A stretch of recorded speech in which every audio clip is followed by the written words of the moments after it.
Bonjour et bienvenue dans l'Almanach des Faits Célestes. Je suis ravi de vous retrouver pour la présentation du bulletin astronomique pour la période du 27 novembre au 5 décembre 2023, soit la troisième phase de la deuxième lune d'automne nord, printemps sud. C'est donc de la pleine lune, le 27 novembre à 10h16, au dernier quartier, le 5 décembre à 5h26, si je ne m'abuse, 6h49, excusez-moi, à 6h49. Nous allons sans tarder partager la fiche résumée, puis nous irons faire un petit tour sur Stellarium pour suivre la lune de soir en soir, qui va se lever donc en première moitié de nuit, mais de plus en plus tard, puisque le jour de la pleine lune, elle se lève à peu près en même temps que le coucher du soleil, quoique cette fois-ci, c'est carrément un petit peu avant. La pleine lune, c'était la nuit de la pleine lune, c'est la nuit du 26 au 27. Donc le 27 au 28, on va commencer par là. Dans ce bulletin, eh bien, on va voir qu'elle se lève pratiquement au moment du coucher du soleil, car elle a une forte latitude nord et déclinaison nord, ce qui fait qu'elle est plus haute que si elle était dans le plan de l'écliptique. Donc, elle se lève plus tôt que l'heure pile opposée euh, au soleil si elle était dans le plan de l'écliptique. Donc, je reprends. Nous allons partager la fiche résumée. Mais avant cela, je voulais vous inviter à mettre un pouce si vous aimez mes vidéos ou nos vidéos, parce que j'aime bien être avec du monde. C'est pour ça que je vous invite à vous enregistrer pour participer au direct. Et puis, abonnez-vous à la chaîne si ce n'est déjà fait. C'est un grand soutien pour nous. Un petit tip, si vous avez les moyens, c'est un soutien aussi très, très utile pour moi qui ai très, très peu de moyens, mais qui tient absolument à poursuivre cette actualité de phase lunaire en phase lunaire pour pour nous mettre bien les pieds sur terre et la tête au ciel, dans les étoiles, les planètes, le soleil, comprendre bien ce lien absolument vital, terre, ciel. Donc, c'est pour ça d'abord qu'on commence par le bulletin astronomique, parce que soyons concrets, hein. Et puis après, ce que ça intéresse, nous continuons avec les commentaires astrologiques, selon la méthode du soriastre, plus ou moins, parce que on diverge un peu des fois, mais bon. Alors donc, merci pour votre participation, également vos commentaires qui sont toujours très intéressants pour faire rebondir le schmilblick. Merci à vous. Donc, cette pleine lune du 27 novembre, c'est la pleine lune du Castor. Allez, je partage l'écran bientôt. Pleine lune du Castor, on l'appelle aussi, ça c'est dans les traditions amérindiennes, bien sûr. On l'appelle aussi lune de deuil, lune milieu de saison d'automne. Lune blanche en Chine, lune d'ombre chez les Celtes, lune de neige chez les Indiens Vika, lune du commerce chez les Cherokees. Tandis que dans l'hémisphère sud, eh ben, c'est la lune du maïs, la lune du lait, la lune des fleurs ou la lune du lièvre. Donc vous avez des liens pour aller voir des commentaires assez détaillés sur cette pleine lune précisément dans l'article qui ne va pas tarder à paraître. Et donc vous avez le lien en ligne, le lien dans la description de la vidéo. Donc je vous partage l'écran et nous allons faire le petit résumé des événements de cette semaine. Donc, allons-y. Voilà, affiche résumée que vous trouvez dans l'article et que vous pouvez télécharger donc, et imprimer, même si vous voulez l'imprimer, l'afficher pour l'avoir sous les yeux dans la journée, noter vos petites remarques qui tout d'un coup, ça va avec. Bon.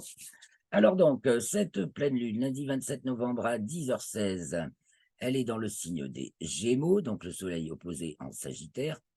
La Lune, elle est donc conjointe aux Pléiades, puisqu'elle entre dans le signe des Gémeaux, lundi 27 à 1h39, et qu'elle est donc conjointe aux Pléiades dans la foulée, puisque de nos jours, les Pléiades marquent le premier degré du signe des Gémeaux, ceci en raison de la précession des équinoxes. Et en plus, pour cette pleine lune, elle est hors limite zodiacale elle sort des limites zodiacales le 27, donc juste avant la pleine lune, à 3h50. Donc, comme je vous le disais déjà tout à l'heure, elle est haute dans le ciel et donc elle va se lever plus à l'est que l'écliptique, même plus vers le nord que l'écliptique, et donc plus tôt pour nous dans l'hémisphère nord. Donc, on passe la pleine lune, 10h16, donc on a pu admirer la lune dans la nuit du 26 au 27. Elle était, chez moi, elle était très haute, bien sûr, quand même. Et il y avait un énorme halo autour de cette lune. Et d'ailleurs, depuis, le temps a repassé à la pluie, bien froide. Donc, elle est conjointe à Aldébaran, puisqu'elle était conjointe aux Pléiades à 2h du matin, à 19h41, toujours le 27, elle est conjointe à l'étoile Aldébaran, alpha du taureau, qui marque la corne du taureau. Et puis le 28, elle est conjointe à l'étoile Elnat du cocher, on va le voir tout ça en regardant Stellarium. Elle entre dans le signe du Cancer le 29 à 7h53. Elle atteint sa déclinaison maximale le 29, mercredi 29, à 15h11. Elle est alors à 28 degrés au-dessus du plan de l'équateur. Donc, ça nous la met 5 degrés plus haut dans le ciel à sa culmination que ne peut être le soleil le jour du solstice d'été.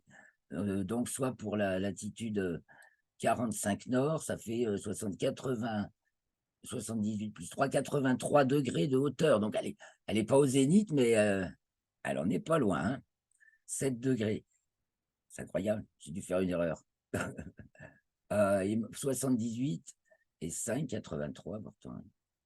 Puisque quand le soleil est au solstice de juin, sa déclinaison donc 23-26, pour 45 degrés de latitude nord, ça fait 45 plus 23, 68, ah oui, excusez-moi quand même, 63 degrés de hauteur, non, 73 degrés de hauteur, ça lui fait atteindre dans notre ciel à sa culmination, voilà, et excusez-moi pour l'embrouille, mais vous ajoutez à la latitude du lieu, quand il s'agit de la déclinaison maximale du Soleil ou de la Lune, donc Soleil c'est toujours le 21 ou le 22 juin, et la Lune, bah, c'est chaque fois qu'elle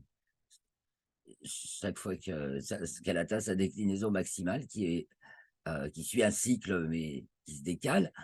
Et donc vous ajoutez la latitude du lieu 45 degrés plus les 23 degrés et quelques d'inclinaison de l'axe de rotation terrestre par rapport à la perpendiculaire au plan de l'écliptique, ou du plan de l'équateur sur le plan de l'écliptique, si vous voulez. Ce qui nous fait 68 degrés.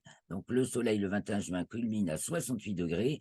Et si la Lune a 5 degrés de déclinaison de plus, eh ben, elle culmine à 73 degrés pour notre latitude, pour la latitude 45 degrés nord.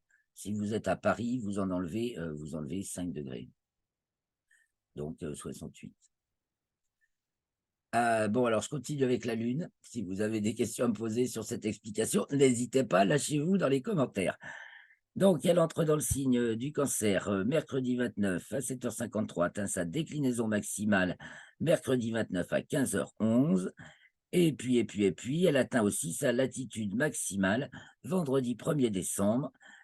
Donc là, par rapport au plan de l'écliptique, et comme les deux cycles, le cycle de déclinaison et le cycle des latitudes se décalent progressivement, on arrive de plus en plus à un moment où elle va être en 2026, je crois, à sa latitude maximale en même temps que sa déclinaison maximale, qui la mettra au plus haut à sa culmination dans le ciel, dans l'hémisphère nord. Donc, vendredi 1er décembre, elle entre dans le signe du Lion à 17h. Samedi 2 décembre, elle rentre dans les limites zodiacales, puisque à partir de là, à partir de son maximum, bien sûr, elle redescend. Et donc, elle redescend aussi en latitude à partir du 1er décembre. Donc, vous voyez, elle va atteindre ses sommets et ensuite, elle redescend. Ensuite, elle entre dans le signe de la Vierge lundi 4 à 4h50 et donc, dans la foulée, elle est conjointe à l'étoile Régulus alpha du Lion, qui se lève maintenant à 23h10. Alors la Lune se lève un petit peu avant, 22h57. Vous voyez dans les petits détails que je mets sur la fiche, je vais même grossir un peu pour que vous voyez mieux. je mets par exemple Lune conjoint Régulus, l'étoile Alpha Léo, 3,40 degrés au sud de la Lune. L'étoile, alors la Lune en gris se lève à 22h57 et l'étoile en vert à 23h10. Voilà. Et pour leur culmination, ben, l'étoile, oh là, j'ai dû taper une erreur. C'est plutôt 6 heures. Il y en a un des deux qui est fou là. C'est 3h10 ou 3h17. Voyons. Eh ben, il faudra que je corrige. Normalement, ça va plutôt être 6h10, culmination de l'étoile, et 6h17 de la Lune. Voilà, et elle atteint son apogée lundi 4, donc au plus loin de la Terre, lundi 4 décembre à 19h41. Donc, vous voyez, pendant toute cette phase, elle s'éloigne de la Terre, et à partir du 4 décembre, elle se rapproche, et nous arrivons au dernier quartier, mardi 5 à 6h49. Alors, le reste, que se passe-t-il en dehors de la Lune? Le plus important, mais Mercure fait beaucoup de choses. Oui, entre autres, atteint son élongation maximale. Donc, Mercure atteint sa latitude minimale en héliocentrique, en dessous du plan de l'écliptique, lundi 27, 0h49. Mercure, elle l'atteint ensuite le lundi 27 à 20h40 dans le plan, en géocentrique, donc dans le plan écliptique, en géocentrique, moins 2,28 seulement, c'est toujours un rapport d'angle particulier, alors qu'en héliocentrique, c'est toujours 7 degrés au-dessus ou au-dessous, là en l'occurrence, du plan de l'écliptique, puisque c'est la valeur de l'inclinaison de son orbite sur l'écliptique. Alors, nous, dans le ciel, nous l'avons donc bas en dessous de l'écliptique, ça ne facilite pas sa vision, enfin le fait de pouvoir la voir. Néanmoins, on va voir qu'on peut la chercher si on a des conditions excellentes seulement.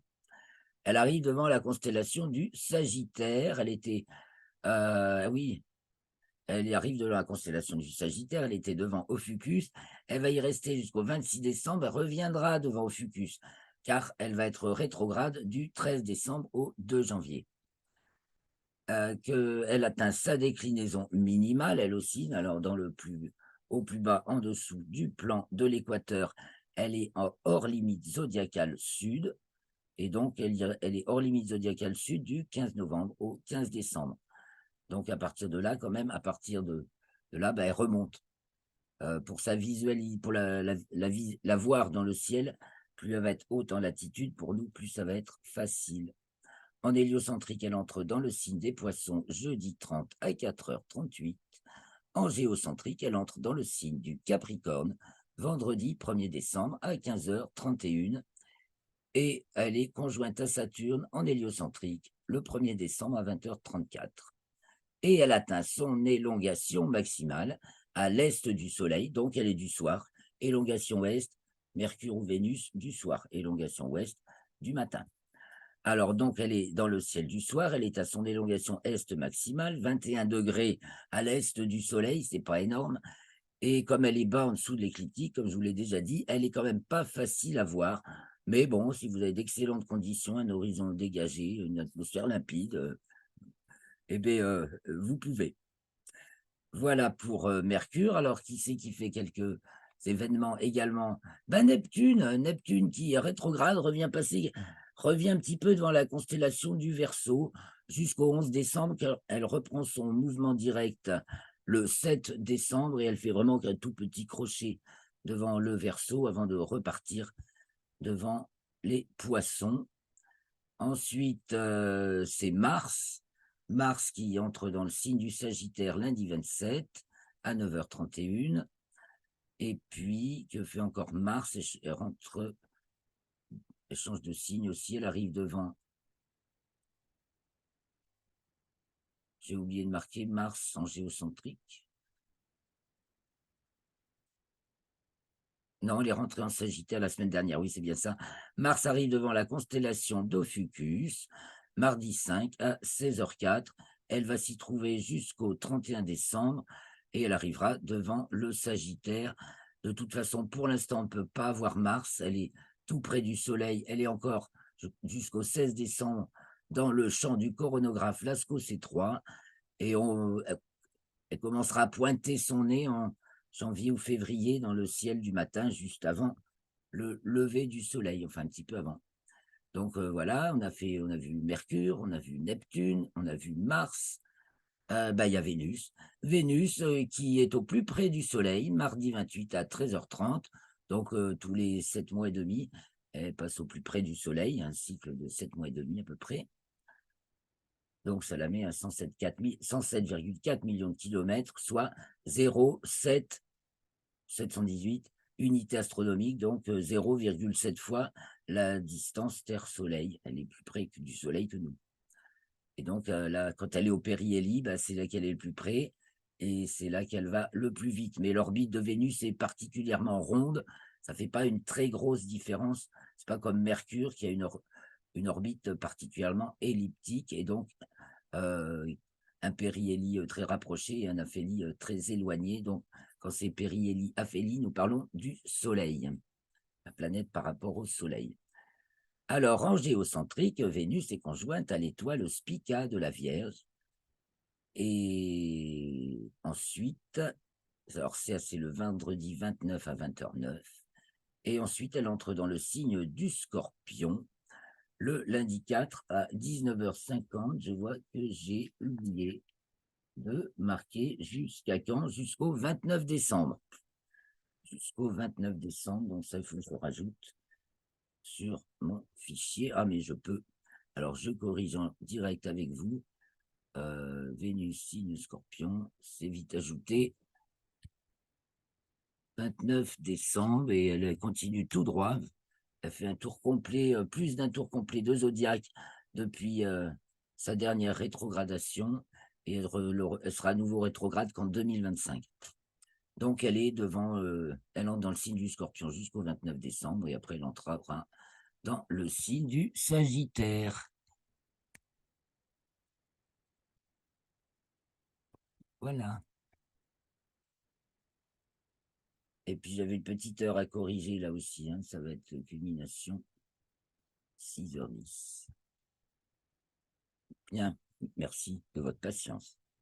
Je reviens et nous allons maintenant aller voir sur Stellarium un petit coup d'œil d'abord sur les différents petits événements adjacents, hein, les événements, les petites planètes, à l'opposition du Soleil, l'astéroïde Hermantaria le 27 novembre, conjoint à la Lune, l'astéroïde 4 Vesta le 29 novembre, et 3 Junon le 5 décembre, et puis beaucoup d'étoiles filantes, avec le maximum des Orionides de novembre le 28 novembre, et puis des Taurides nord, des Léonides, des Monocérotides de décembre, c'est la licorne, c'est-à-dire que les étoiles filantes semblent jaillir de la constellation de la licorne qui se trouve en dessous de Orion.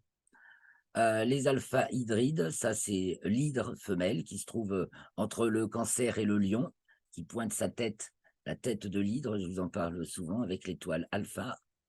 Les Géminides, qui sont un essaim très important, qui a son maximum le 14 décembre, et les Léominorides de décembre, qui a un essaim qui dure pendant 2 mois jusqu'au 4 février, et qui a son maximum le 20 décembre. Donc, si le ciel est dégagé, ça devrait fuser cette semaine.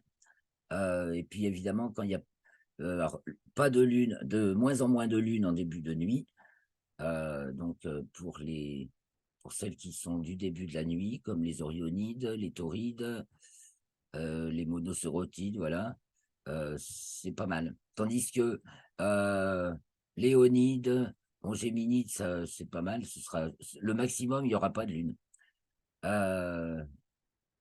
Voilà, c'est un peu plus tard dans la nuit, donc la lune sera là, mais voilà. Satellite de Jupiter, phénomène observable, bah, il y en a plein, vous regarderez sur la fiche.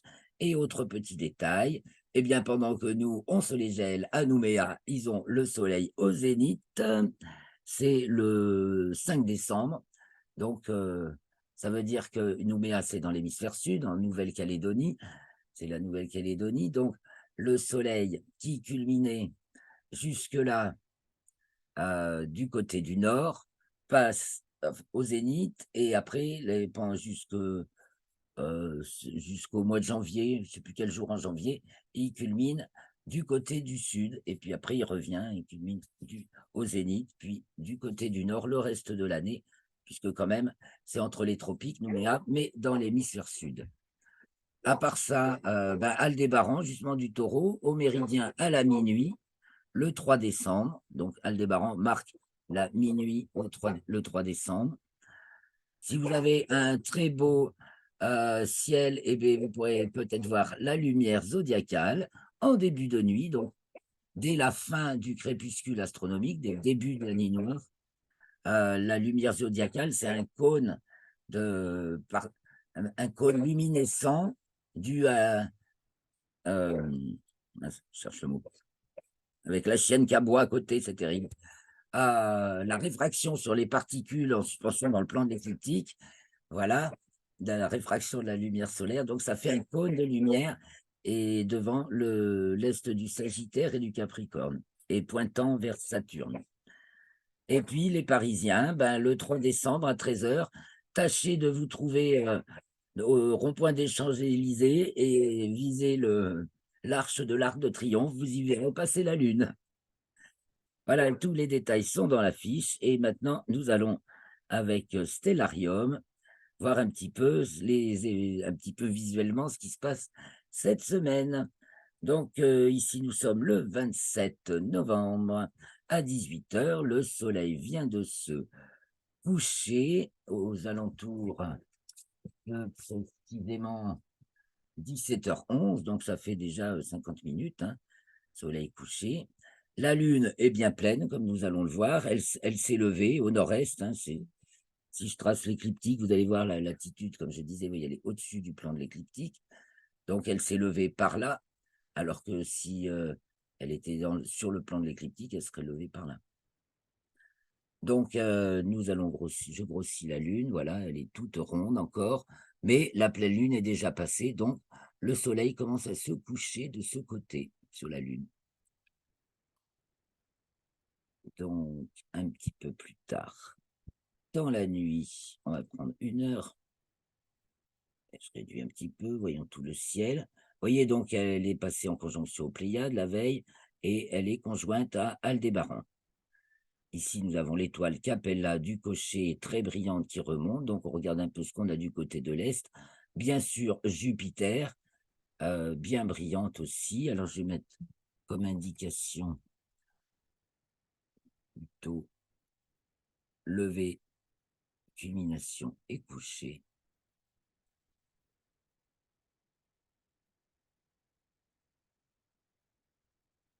Donc, nous avons Jupiter, toujours devant la constellation du Bélier, qui est marquée par les 2 étoiles Amal et Shératan. Entre Jupiter et les Pléiades, nous avons toujours Uranus, n'est-ce pas, ici. Tant qu'il y a la Lune, c'est pas très pratique. Et après, voilà, si vous grossissez aux jumelles, voilà à peu près, dans un champ de 5 degrés à peu près, voilà comment trouver Uranus. Alors, il faut se caler avec les Pléiades à gauche, Jupiter ici à droite, et les étoiles Alpha Algima de la baleine, Menkar qui est bien brillante. Menkar, on la voit facilement. Je vais mettre un peu plus de noms d'étoiles. Voilà. Voilà donc du côté de l'Est, en début de nuit, donc il y a Persée qui s'élève, Cassiopée au-dessus, donc ça va, on va aller, allez, on va passer par le nord pour commencer. Les poissons à l'Est, les poissons et Pégase qui montent. Je tourne, je vais vers le nord. En début de nuit, la grande ours rase l'horizon, et puis ces faits culminent en tout début de nuit. À l'ouest s'en va le grand triangle de l'été, Vega, Deneb et Altaïr. Et puis au sud, eh bien, culmine Saturne et le Verseau en tout début de nuit. Saturne a même déjà passé sa culmination. Et puis au-dessus, nous avons le grand carré de Pégase, avec formant un V dessous, là présentement à sa gauche, les poissons. Devant les poissons, nous avons Neptune, enfin qui revient. On a dit qu'il revenait devant la constellation du Verseau. Alors, je vous marque les bordures des constellations. Voilà, donc ça, Ça, c'est le 27, mais si nous allons quelques jours plus tard, voilà, elle va être devant le Verseau, et vraiment sur la frontière des deux constellations. Et donc voilà, nous regardons du côté du sud, je me remets un petit peu plus vers le sud, et donc il y a l'étoile Faux-Maillot du Poisson austral qui assez brillante aussi, bien sûr un peu moins que Saturne, mais qu'on repère bien et qui va culminer. Donc quelques heures plus tard, donc ce jour-là, la Lune, vous voyez, je reviens à l'est, la Lune s'est levée déjà le 27 au soir, hein, la nuit de la pleine lune, c'est vu que la pleine lune, c'était le 27 à 10h16, la grosse nuit de la pleine lune, c'est du 26 au 27. Le 27 au soir, bah, elle se lève encore avant le coucher du soleil, hein, 10 minutes, tellement elle est au sud. Donc on a vu ce qu'elle faisait ce jour-là, donc on va aller la voir le lendemain. Elle va retarder son coucher de jour en jour. Donc hop, bah alors chaque fois ça va trop vite, excusez, le 28. Le 28, elle se lève à 17h44. Elle est conjointe à l'étoile Elnat du Cocher, enfin non, du Taureau, pardon, qui fait le lien avec la constellation du Cocher. Aldébaran, c'est Alpha du Taureau, Elnat, c'est Bêta du Taureau. Donc la Lune, encore bien ronde, mais gibbeuse décroissante, est en dessous de l'étoile. Donc si vous localiserez peut-être le petit point de l'étoile, puis vous verrez Capella, voilà, c'est Elnat. Et donc les deux se lèvent pratiquement en même temps, 17h35, 17h44. Le lendemain, le lendemain, la Lune se lève à 18h37, vous voyez, elle prend du retard. Et là, on va aller une heure plus tard, ce sera plus commode. Elle est devant la constellation des Gémeaux, voilà, avec Castor et Pollux. Il est 21h, Orion est bien levé, avec les trois mages, Anitak, Anlilam et Mintaka, la brillante et rouge Bételgeuse et la blanche bleue Rigel. Alors ça va être le radiant des Orionides de novembre. Voilà. Donc 29 novembre, 21h. Je me recentre sur la Lune. 30 novembre. 30 novembre, la Lune se lève à 20h44. Donc, vous voyez, elle a passé une conjonction à Pollux, elle est conjointe à Pollux, mais on va la voir le 28. Attendez, j'en ai encore loupé une là. Ah, voilà. Le 30 au soir, elle est conjointe à Pollux, l'étoile bêta des Gémeaux. Vous voyez, elle est un peu grignotée maintenant, qui est la plus brillante de la constellation des Gémeaux. Le 1er décembre au soir, elle se lève à 21h51. Ah ben non, je suis déjà au 2, décidément, à chaque fois, je viens. Ça va trop vite. Alors, le 1er décembre, elle se lève à 20h44, donc on va se mettre à 22h pour bien voir. Elle arrive devant la constellation du Cancer. Elle est conjointe à l'amas de la Crèche qui se trouve par ici. Voilà. L'amas ouvert, amas de la Crèche, visible à l'œil nu quand il n'y a pas la lune, comme une tache floue. Et sinon, avec des jumelles, on peut s'amuser à le trouver, même avec la lune en dessous. Voilà. Et puis, nous sommes donc là le 1er décembre. Nous allons le 2 décembre. 2 décembre, elle se lève à 21h51. Donc là, on peut largement, à partir de début décembre, on peut largement revenir sur l'observation d'Uranus et de Neptune, puisque maintenant c'est en début de nuit et la Lune ne nous dérange pas. Ça y est, j'ai sauté au 3 alors que je voulais montrer le 2. Voilà. Donc le 2, conjointe à l'amas de la Crèche. Le 3, elle avance, elle approche du Lion. Elle se lève à 21h51. Elle est de plus en plus grignotée, bien sûr, toujours gibbeuse décroissante. Le 4, elle est conjointe à Régulus, donc Alpha du Lion. Elle est juste au-dessus de l'étoile et elle se lève à 22h57. Et voilà, et le 5, là, c'est le 4, 1h du mat, là. Ah oui. Donc, la nuit du 4 au 5, la nuit du 3 au 4, elle est conjointe à Régulus. Et la nuit, ah là, ça va toujours trop vite. Et la nuit du 4 au 5, elle est sous le ventre du lion. Et donc voilà, c'est le jour du dernier quartier. Elle se lève à 0h02 et c'est la demi-lune. Voilà. On a observé toute la semaine le soleil qui se couchait sur la lune et il arrive sur la mer des pluies avec ici le golfe des Iris. Je montre. La mer des pluies, le golfe des Iris. Le soleil va s'y coucher. Alors, dans les images, alors le reste, dans les images, si j'ai le temps, je vais vous montrer. Je vais la montrer à différents moments de ses librations. Mais il faut qu'on parle un petit peu quand même des planètes. Donc là, nous sommes du côté de l'Est en début de nuit. Donc, on va regarder d'abord le ciel du matin. Donc, on va continuer la nuit. Nous sommes maintenant le 5 décembre, hein, le 2, le 3. Enfin, non, 2 heures, 3 heures, 4 heures. Le Bouvier se lève, Arcturus. La Vierge se lève. Vierge et Bouvier, ça vient en même temps. Et Vénus est devant la constellation de la Vierge, tout près de l'étoile Spica, à laquelle elle est conjointe. Je reviens en arrière le 30 novembre, si je ne m'abuse. Revérifions sur la fiche. Vénus, conjoint Spica, le 29 à 20h09.